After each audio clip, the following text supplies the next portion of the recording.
the easy route would be to slap our name on the shirts, on the sleeves, and be done with it. But we knew that the women's game needed investment, needed support, and it needs to become sustainable.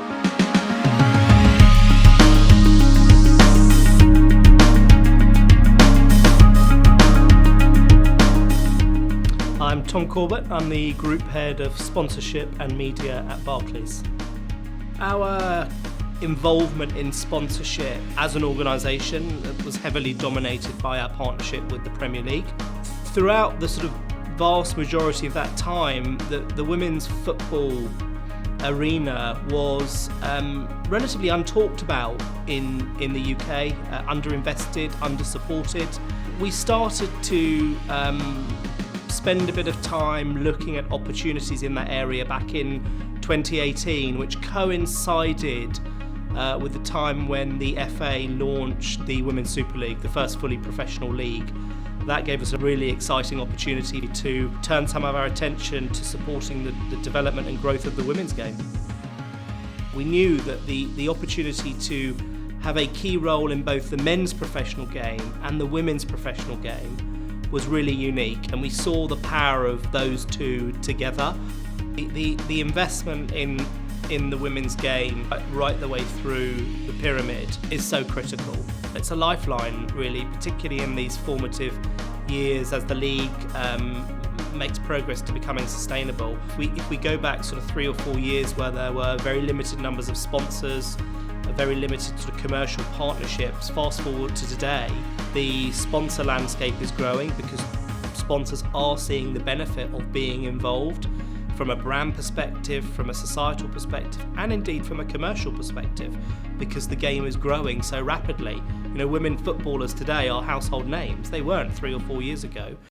Come on, girl, run the world, are you the champion? When I was in school, I wasn't allowed to play football because I was a girl. Soon, that won't be the case. The first and most important thing for us is that every girl in this country has the same opportunity to play football as a boy.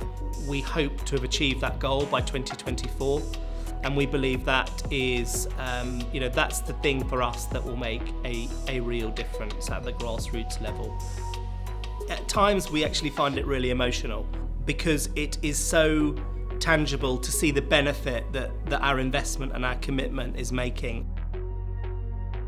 And probably, not probably, it is one of, if not the most proudest moment of my career so far in terms of doing the deal with the FA on the Women's Super League and the work that we're doing around girls football. I am really proud of everything that we've achieved. We're not finished, we've got a lot more to do. We couldn't do it without all the partners that we work with. There are moments when it hits home more than I expected it, particularly having 2 young daughters who've had their own challenges actually accessing football in schools. In those early formative years, that has an impact on young children. That's difficult to shake. And it's taken, certainly in our house, a couple of years to get our daughter to believe that she can play football. And in fact, in the last couple of weeks, has started playing and is loving it, absolutely loving it. She loves being outside, she loves the experience, she loves talking about it. We've been in football as an organisation for a long time. Women's football, we're in the early days. We've been involved for 2 to 3 years now. And in that short period of time, we have seen such huge progress. So it is easy to get complacent, particularly when you've been in it for such a short period of time. But there are a lot of people in the game who've been on a much longer journey than we have. They haven't been doing this for a couple of years. They've been on this journey for a decade or more. And those people keep you honest. Spending time with them helps me understand the journey that we've gone through. But, as you say, you have to balance that with such huge success, and that has to be celebrated. And that celebration and that activation helps maintain the momentum, and in turn gets more people interested, more people involved, hopefully more money flowing through the game, taking it where we all want it to get to.